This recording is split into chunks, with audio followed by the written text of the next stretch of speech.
ನಮಸ್ಕಾರ. ನಾನು ಇಂದು ನಮ್ಮ ಎಲ್ಲರ ಅಡಿಗೆ ಮನೆ ಸಿಗಂತಹ ಒಂದು ಅಮೃತ ಸಮಾನವಾದಂತಹ ಔಷಧಿ.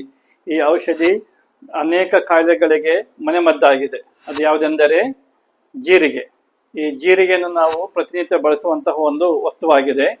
ಮುಖ್ಯವಾಗಿ ಇದರಲ್ಲಿ ನಾನು 3 ರೋಗಗಳಿಗೆ ತಿಳಿಸುತ್ತೇನೆ. ಅದು ಯಾವುದೆಂದರೆ, ಮೊದಲನೇದಾಗಿ ಯಾರಿಗೆ ಡೆಲಿವರಿ ಆದ ನಂತರ ಹಾಲು ಕಡಿಮೆ ಬರ್ತಾ ಇದ್ದರೆ ಅವರು ಅರ್ಧ ಚಮಚ ಜೀರಿಗೆ ಮತ್ತು ಅರ್ಧ ಚಮಚ ಶತಾವರಿ ಚೂರ್ಣವನ್ನು ಮಿಕ್ಸ್ ಮಾಡಿ ಬಿಸಿ ಹಾಲಲ್ಲಿ ಹಾಕಿ ಬೆಳಗ್ಗೆ ಮತ್ತು ರಾತ್ರಿ 2 ಟೈಮ್ಸ್ ಸೇವನೆ ಮಾಡಬೇಕು. ಈ ರೀತಿ ಮಾಡಿದರೆ ಕೇವಲ 3 ದಿವಸದಲ್ಲಿ ಹಾಲು ಉತ್ಪತ್ತಿ ಆಗುವ ಚಾನ್ಸಸ್ ಹೆಚ್ಚಾಗಿದೆ.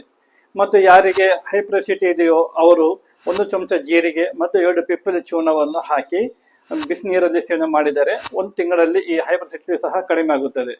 ಮೂರನೆಯದಾಗಿ ಯಾರಲ್ಲಿ ಬಾಯಲ್ಲಿ ದುರ್ಗಂಧ ವಾಸನೆ ಬರುತ್ತಿದೆಯೋ, ಅಂದರೆ ಟೀತ್ ಇನ್ಫೆಕ್ಷನ್ ಇಲ್ಲದೆ ಬೇರೆ ಸ್ಮೆಲ್ ಬರ್ತಾ ಇದ್ದರೆ ಅವರು ಈ ಜೀರಿಗೆಯನ್ನು ಬಾಯಲ್ಲಿ ಹಾಕಿ ಚೂ ಮಾಡ್ತಾ ಇರಬೇಕು. ಆ ರಸವನ್ನು ಸೇವನೆ ಮಾಡಬೇಕು.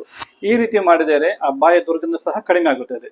ಹೀಗೆ ನಾನು ಇದರ ಮುಖ್ಯವಾದಂತಹ 3 ಉಪಯೋಗವನ್ನು ತಿಳಿಸಿದ್ದೇನೆ. ಇಂತಹ ಹೆಲ್ದಿ ಕರ ಟಿಪ್ಸ್ಗಾಗಿ ನಮ್ಮ ಚಾನಲ್ ಸಬ್ಸ್ಕ್ರೈಬ್ ಮಾಡಿ, ಲೈಕ್ ಮಾಡಿ, ಶೇರ್ ಮಾಡಿ. Thank you.